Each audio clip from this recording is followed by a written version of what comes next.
Friday, in the middle of summer, right? And it seems like that the summer comes in Chicago and the summer goes. But hopefully everybody is having, I guess, a great weekend. And having said that, let's get started. So every single week on Mondays, Wednesdays, and Fridays, we do either a Q&A or we do a kind of a personal story. Generally, we do that on Fridays, but today we are going to go back to Q&A because lots and lots of questions that have come in, especially with the start of the brand new Mastery. Number one, congratulations to everybody from the brand new Mastery.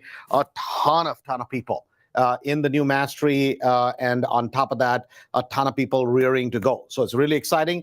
The good part is market is changing, meaning the market is finally you're seeing a lot more properties hitting the market.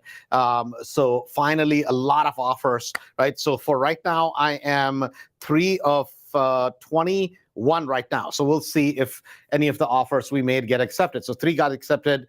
I closed on a bunch of them last week. So good, positive stuff. Having said that, from now on, right, August, September, October, November, December, January, and into early part of February, please pay attention to the market. You're a serious real estate investor. Now is the time, especially in the Chicago market, to double down. And that's August, September, October, November, December, January is the time for you to double down.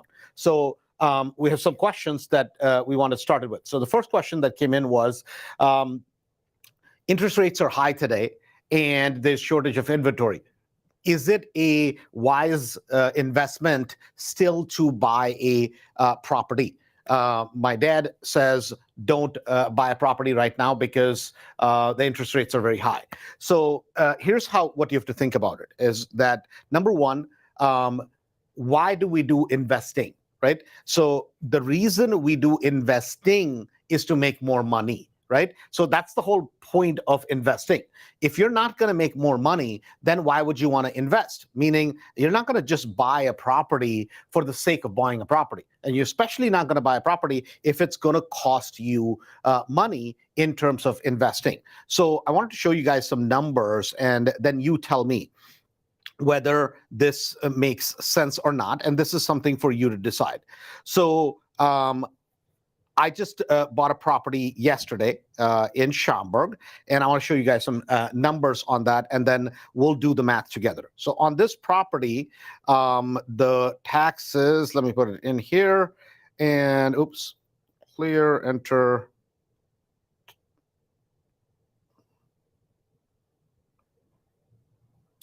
Here we go. $900, and then taxes, here we go. Okay, so here's the scenario, and this is a perfect way of demonstrating this. So let's say you're buying a property today that you're all in for $250,000. So you're putting out $250,000 out of pocket, and let's say your interest. So I'm basically taking the property in Schaumburg as an example. Your interest rate on the property is 5%. You're getting a 30-year mortgage, fixed 30-year mortgage, commercial mortgage on it. And your yearly insurance is $900. And your taxes are $6,000. So what does that mean in terms of your total payments? So your total payments on this particular property is $1,917 for $250,000 loan. Now, we take today's interest rates, right? Interest rates went up to 6, then went up to 6.5, then 7, 7.5, somewhere around 7.8, right? This is on a commercial loan. So instead of 1917, now your payments are $2374. So let's roll it up. We're going to roll it up by $5, $6 on each on the higher side, so that we get a even number, so it's easier to understand.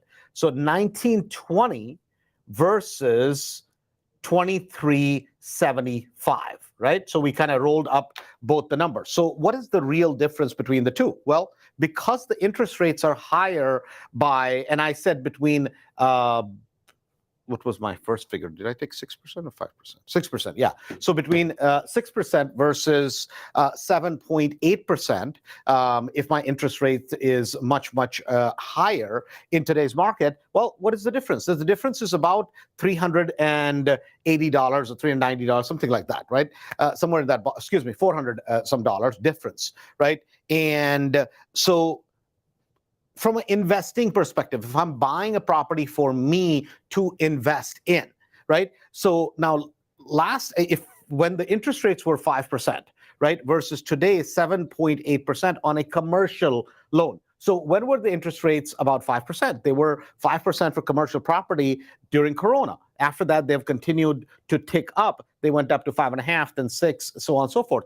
So if I'm investing in a property, like this property is going to be a rental, on this particular property, I know on the back end right now, easily, I can get about $2,900 in rent. So what does that mean? That if I take my rental minus my expenses, I'm going to make about $500 every single month. Now, my buy price is $210. My fix-up price is about $45,000. So I'm in the deal for $250. So if I'm going to make $500 and I have zero invested out of pocket after refinance on the property, and if I had bought it, say, 3 years ago in the middle of Corona, and at that time, my payments would have only been $1,900. But at the time, the rents were not quite as steep as they are today. At that time, it was about maybe $2,300, $2,400, maybe $2,500. I would have made about $500 at that time. I'll make about $500 today. So then how does the interest rate play into it? Because my back end value on this property, right? My all-in cost is about $250. The property is worth about $360 to $370, right? I have a nice equity position in the property. I have a super amount of cash flow that I'm going to make. And this is just as a regular long-term rental. If I do a 30-day, if I do a midterm, if I do a Airbnb, I know my cash flow is going to be even higher. See, when you're investing, what you have to think about is, what is the rate of return I'm going to make? So if I'm making a fabulous rate of return, in this case, I have zero, and every month I'll make $500 to $600, right? So then if the interest rate is 5% or 6% or 7%, how does that make any difference? Whenever you're investing, it has nothing to do with the interest rates. Interest rates are what they are. You and I cannot do anything about it, right? What we have to look at is, hey, am I going to make money despite the interest rates? If I'm going to make money despite the interest rates, then guess what? I am going to keep investing, because when I invest, I look for three things. Number one, I want equity in the property. In this property, I'm going to have over $100,000 equity. Number two, am I going to have cash flow in the property? Well, I have a tremendous amount of cash flow, $500, and I have zero money in the deal. On top of that, I have a great DCR, which is debt coverage ratio. Guys, you invest not based on interest rates. You invest because it is a good quality investment property for you to buy. 5% or 7.8% absolutely makes no difference, because regardless, you're going to make a lot of money. So forget about it. For an average homeowner, that may make a difference, because they may not even qualify for a mortgage. I mean, that's going on right now for a lot of homeowners. But when you're investing, remember, you're concerned with one thing. Am I going to make money? Is this a great investment for my portfolio? If that's the case, down market, meaning interest rates are down or interest rates are up, you have to invest, because you're buying a better quality property for you to invest in. Hopefully that makes sense. So number two question was that, Andrew, I'm buying a property that I would like to do a subject to. And so here's the scenario. This particular property, the seller has a loan on the property of about $200,000. $200,000 is the payoff. The seller's behind by $41,000. So for this loan to be made good, they have to pay $41,000 to the bank to catch up the payments, so that the foreclosure will get stopped, and then you can take over the property subject to. And then on top of that, it would be a $60,000 rehab in terms of basically redoing the property. So the question is, well, should I be doing subject to on the property? So before you decide whether you should do subject to, or whether you should decide in terms of whether you should buy this property or not. The first thing what you have to look at is this property worth purchasing, right? So I asked this question to the person, and the person said, well, but Andrew, how does it matter if I can get a subject to and I buy the property with 3.2% interest rate? I'm like, what do you mean? How does it matter? I'm like, it matters all the way. If you should even be buying a property. So think about it this way. Let's just say a property is worth $270,000 and somebody is going to sell it to me for $260,000, right? You're like, hey man, I can sell it to you for $260,000, right? And not only that, but I will give you a really, really cheap mortgage on it. Let's just say, hypothetically, they're going to give me a 3% mortgage on it. What kind of nonsense is that? I'm going to buy a property at value, at retail price, at a mortgage which is artificially low. I'm not going to do it. Now, a lot of people will say, but Andrew, you're getting a mortgage which is so low, right? But guys, listen, I don't buy properties based on a low mortgage.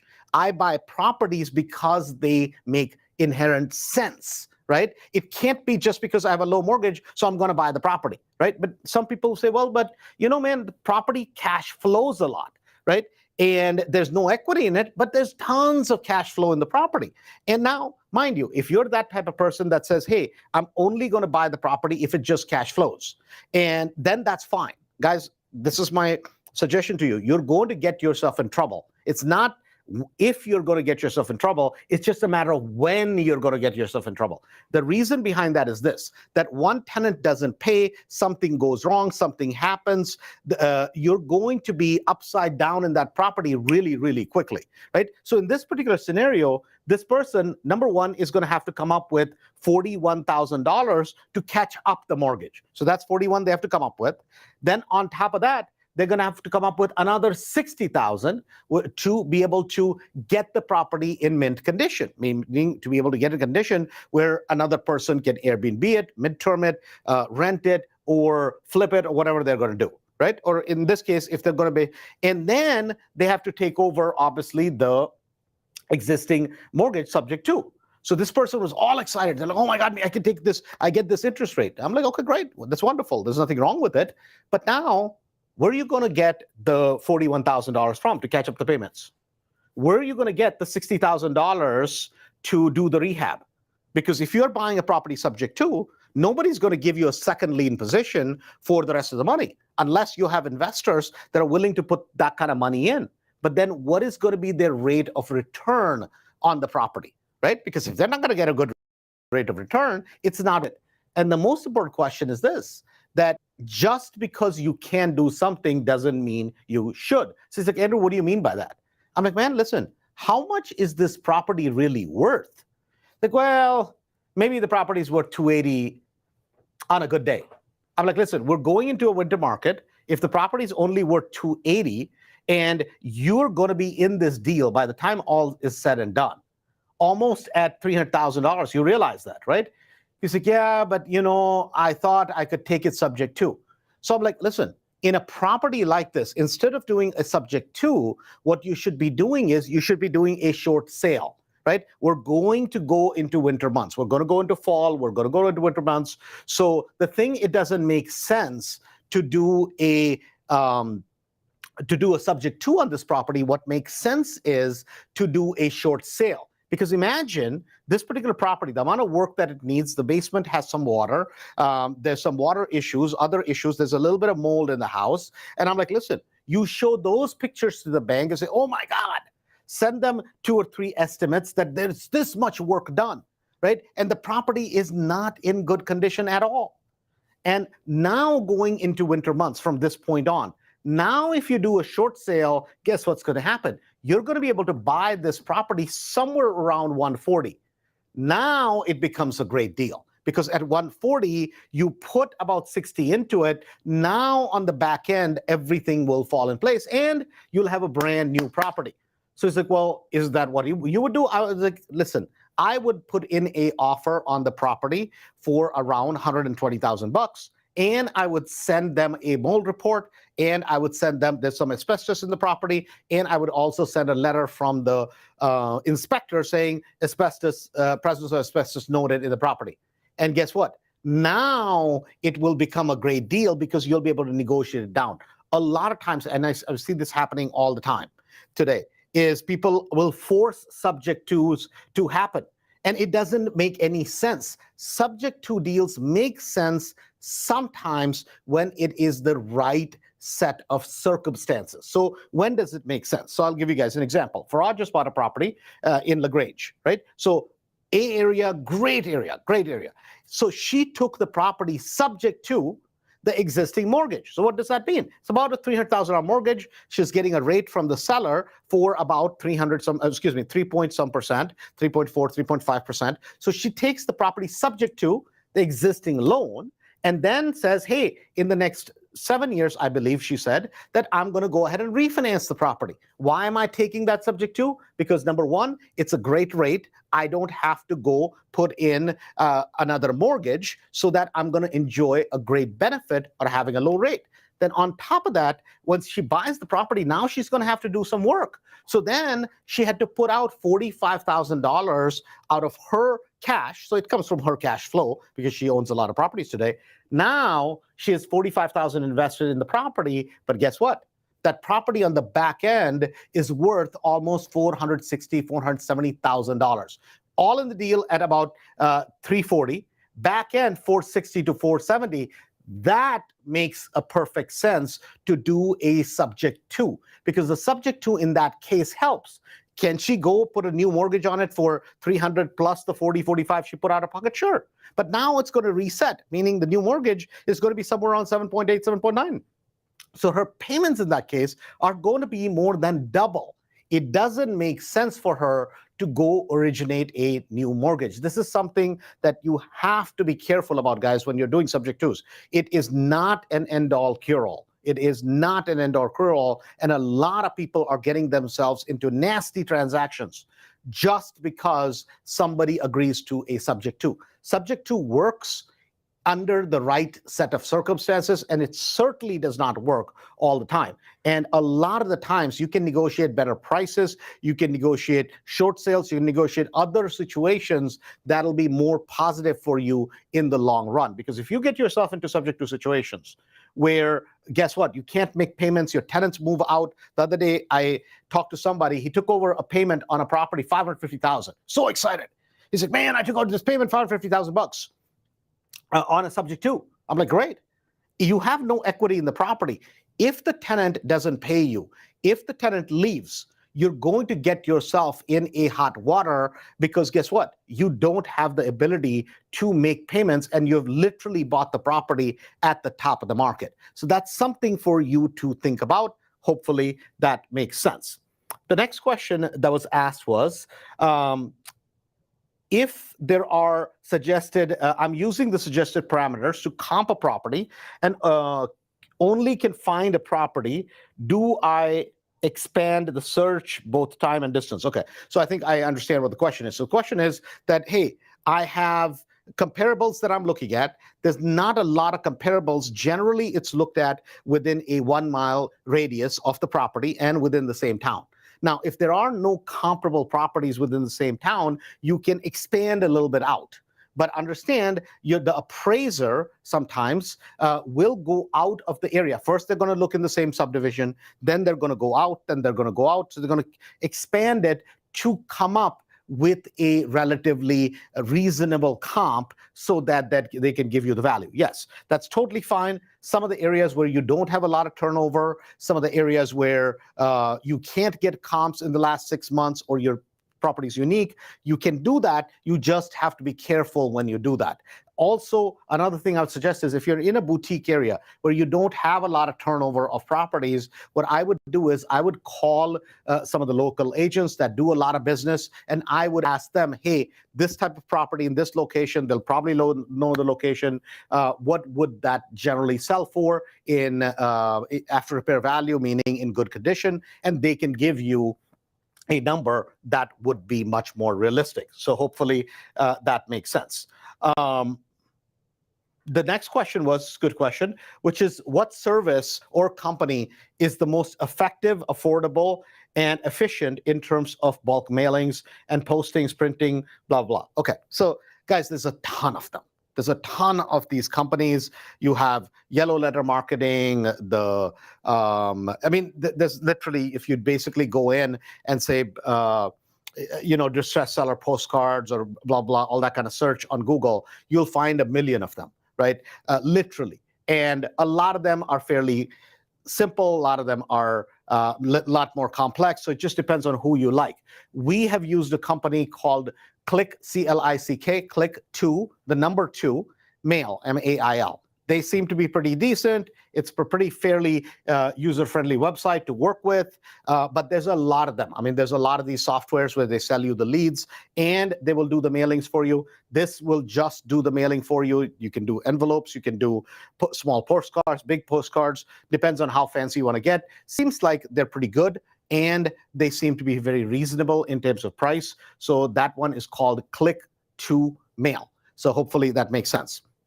Next question somebody asked is, hey, I have a property listed for sale and I've had it on the market for 100 days and still it hasn't sold.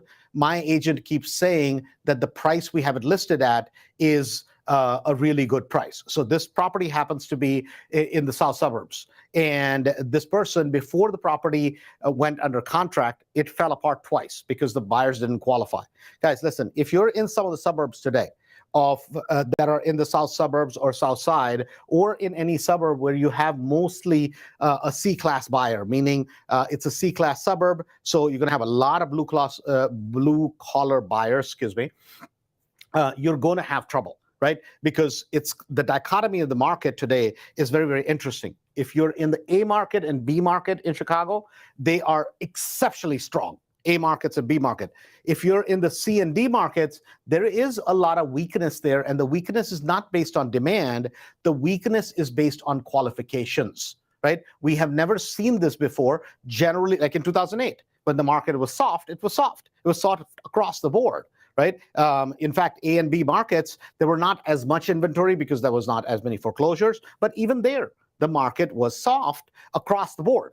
Now, C and D markets got beat up more, meaning the discounts you could get was more. But today, this is something that you have to be careful for, especially if you're going to do a flip. So if you're doing a flip and your margins are thin, I warn you, please do not do it. Please do not do that with thin margins because you're going to get stuck with the property, or you're going to do a flip, either make no money or you're going to lose money. So it's really, really important that you think about that and that you pay attention to that.